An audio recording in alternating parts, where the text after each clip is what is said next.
Guru kita Hadratus Syekh Ahmad Asrari tidak kurang-kurangnya menjelaskan, mendoakan, menghimbau, menasehati, menyambungkan bahkan antara batin kita dengan batin Nabi Muhammad, antara dohir kita dengan dohir Nabi Muhammad SAW.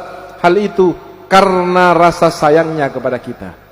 Setelah kita melihat Nabi Muhammad dengan i'tiqad atau ketinggian Nabi Muhammad untuk dilihat dengan i'tiqad, mari saudara kita review lagi, kita refresh lagi kehadiran-kehadiran beliau, posisi beliau, senyuman beliau, nasihat beliau, kata-kata santun yang keluar dari beliau. Ayo kita revisi lagi, kita refresh lagi, lalu kita bayangkan apa yang telah kita jalankan dari amanahnya, dari perintahnya.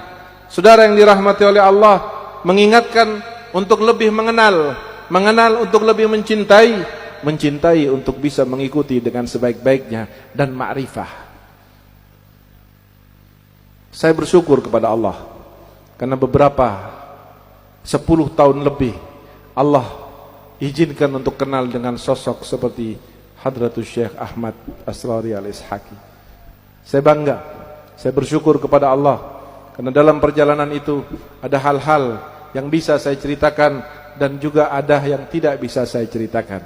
Tetapi setidaknya saya mendapatkan satu pengganti dari kerinduan saya karena saya jauh secara fisik dengan guru saya Al-Habib Umar bin Hafid. Bertemu dengan beliau, mendengarkan ucapan dan nasihatnya, sebagaimana seakan-akan saya berada di Tarim, seakan-akan saya berada di Darul Mustafa, seakan-akan saya berada di depan orang-orang yang saleh, karena omongan-omongan dan nasihat beliau adalah hampir sama seperti apa yang saya dengarkan di Tarim sana. Nasihat-nasihat yang mengarah kepada hati, nasihat yang mengarah kepada ruh, nasihat yang mengarah kepada i'tiqad, mahabbah, haqiqah, ma'rifah, itu selalu menjadi keseharian daripada kalimat yang keluar dari lisan Hadratus Syekh. Beliau adalah orang yang di mata saya luar biasa sekali. Bukan hanya sekedar fisik yang beliau dan metafisik yang beliau lihat, yang beliau saksikan dan beliau tangani. Saudara yang dirahmati oleh Allah, pernah satu malam ketika saya selesai menghadiri satu acara di Kedinding, saya tidur di dalam di atas. Kira-kira 1:30 saya dibanguni oleh beliau dengan pelan sekali. Dibanguni dengan sangat pelan sekali.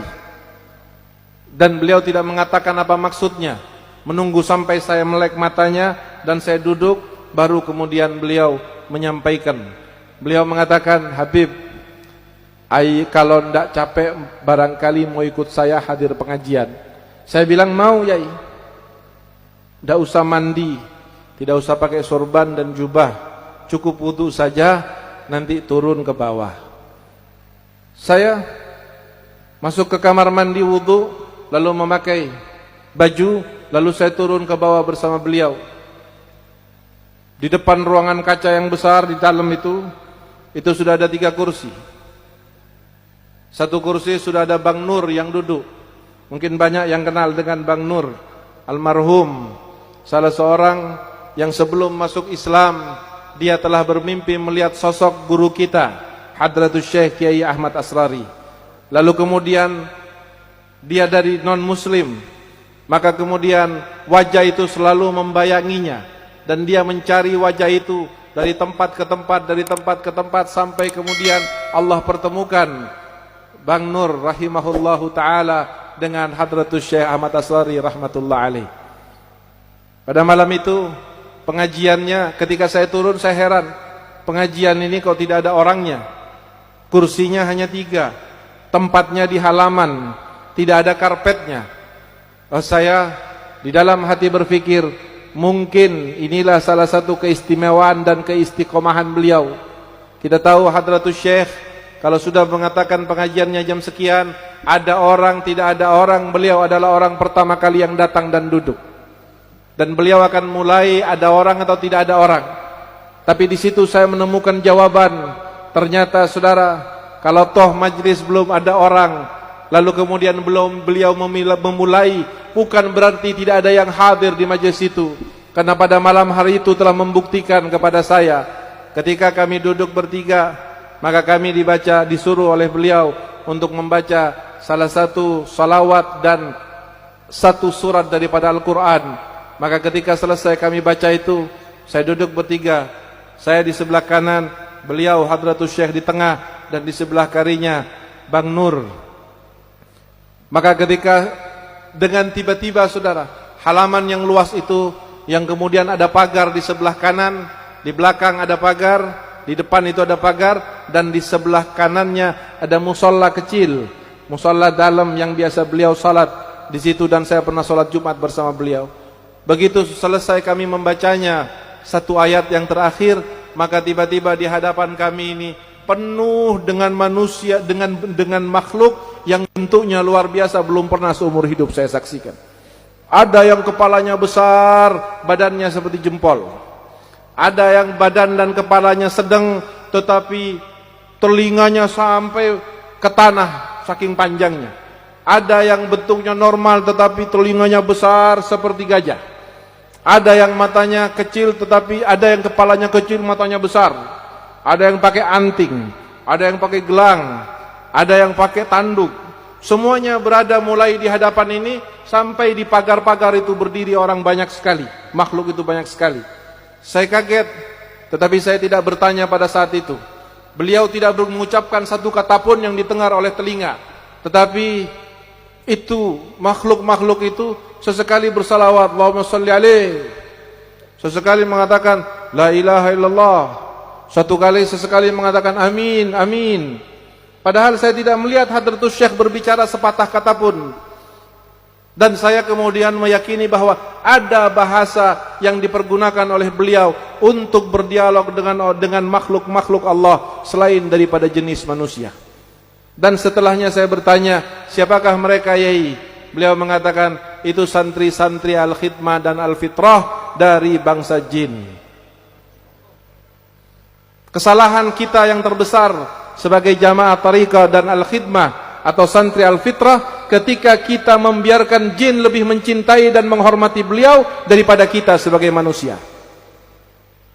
Oleh karena itu saudara yang dirahmati oleh Allah, hilangnya, wafatnya beliau bukan berarti telah hilang semua apa yang kita pernah dapati dari beliau. Meninggalnya orang alim, orang soleh, orang ma'rifah, justru itu akan menjadi penentu apakah kita akan tetap terhubung dengan beliau dan di hari kiamat akan bersama beliau, atau justru dengan wafatnya maka kita kemudian akan terpisah dari beliau di dunia dan di akhirat. Pada saat Nabi Muhammad hidup, mukjizatnya bisa disaksikan, ketampanannya bisa disaksikan, kelembutan suaranya bisa dirasakan, maka banyak orang yang beriman kepada Allah Subhanahu wa taala dan kepada Nabi Muhammad. Tetapi setelah Nabi Muhammad wafat, apa yang terjadi saudara? Orang-orang yang dipilih oleh Allah di dunia dan di akhirat akan bersama dengan Nabi Muhammad, kokoh imannya, tetap i'tiqadnya, besar mahabbahnya. Tetapi orang-orang yang ditakdirkan oleh Allah untuk putus dengan Nabi Muhammad, tidak nyambung dengan Nabi Muhammad, setelah Nabi Muhammad wafat, apa yang terjadi kepada mereka? Lalu murtadlah mereka dan meninggalkan Nabi Muhammad SAW. Na'udzubillahi min dzalik. Mudah-mudahan kita dengan i'tiqad yang pernah diajarkan oleh guru-guru kita, atau diajarkan oleh guru-guru yang pernah belajar kepada beliau sebagai maha guru kita, Allah Subhanahu wa taala akan menjadikan basirah dan hati kita sebagai hati yang tenang, hati yang dapat melihat, batin yang cerah dan terang, sebagaimana cermin yang ketika tanpa dosa, tanpa noda, dia akan mampu melihat apa yang ada di belakangnya. Hadirin yang dirahmati oleh Allah, ketahuilah bahwa kita satu saat akan butuh kepada hal-hal yang seperti itu. Cepat atau lambat kita akan ditentukan oleh apa yang namanya i'tiqad dan mahabbah itu.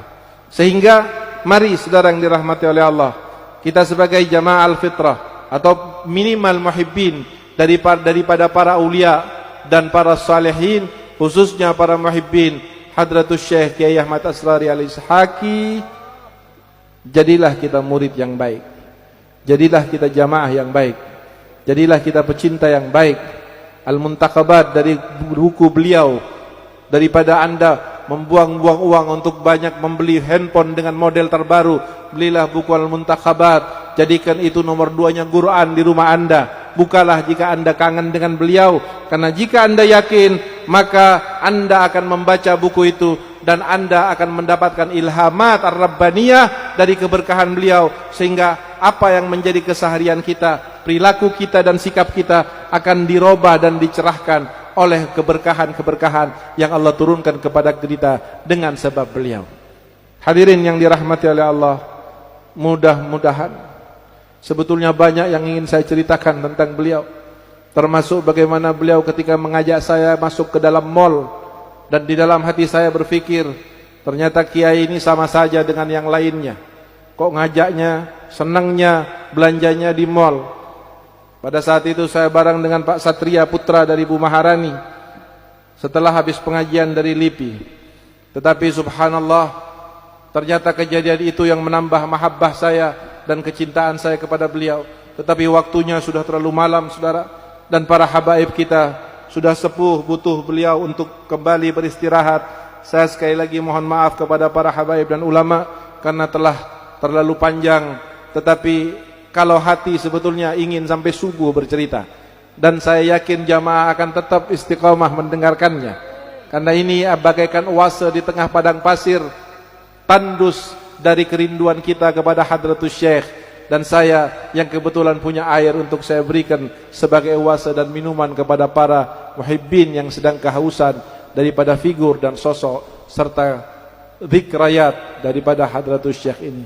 Tetapi saudara, mudah-mudahan sedikit ketika tersambung dengan orang-orang yang besar dan mulia, maka sedikitnya akan menjadi besar, menjadi mulia, dan akan menjadi sangat penuh dengan keberkahan. Akhirnya mudah-mudahan Allah Subhanahu wa taala menjadikan kita orang-orang khusus dari Hadratus Syekh Kiai Ahmad Asrari Al-Ishaqi. Mudah-mudahan Allah Subhanahu wa taala menjadikan para a'immah khususiyah, wabil khusus putra dan putri beliau, sebagai khalifah yang selalu dijaga oleh Allah, sebagai sesuatu yang akan menjadi rujukan kita. Dan satu hal lagi, ini pendek, tidak perlu cerita yang panjang lebar. Ketika saya akan hadir acara Zikrul Haul di Malang beberapa bulan yang lalu, pada malam harinya saya bermimpi Hadratus Syekh. Beliau mengatakan kepada saya, Habib, tolong sampaikan kepada jamaah bahwa saya ini sebetulnya walaupun sudah wafat tapi tidak wafat. Walaupun saya ini wafat tapi tidak wafat. Saya tahu mereka banyak yang butuh, mereka punya masalah. Katakan kepada mereka, jadikan sebagai ganti saya sholawat Al-Husainiyah. Siapa yang butuh kepada saya, doa saya, nasihat saya, maka bacalah doa Al-Husainiyah. Saya tadinya tidak tahu apa doa Husainiyah. Lalu saya bicara dengan beberapa jamaah, dengan siapa saya lupa. Ternyata waktu itu di kedinding saya ditunjukkan buku salawat. Ternyata buku salawat itu adalah kumpulan yang beliau beri nama dengan salawat Al-Husainiyah. Ini adalah merupakan ilham dari Allah atas mahabbahnya antum, mahabbahnya para keluarga, mahabbahnya para imam khususiyah terhadap beliau dan ta'alluqnya. Kemudian beliau menjadikan saya sebagai media untuk menyampaikan pesan-pesan beliau dalam hal ini terkait dengan salawat Husainiyah untuk kebaikan jamaah al-hikmah al-fitrah dan jamaah al-khidmah keseluruhannya. Amin ya rabbal alamin.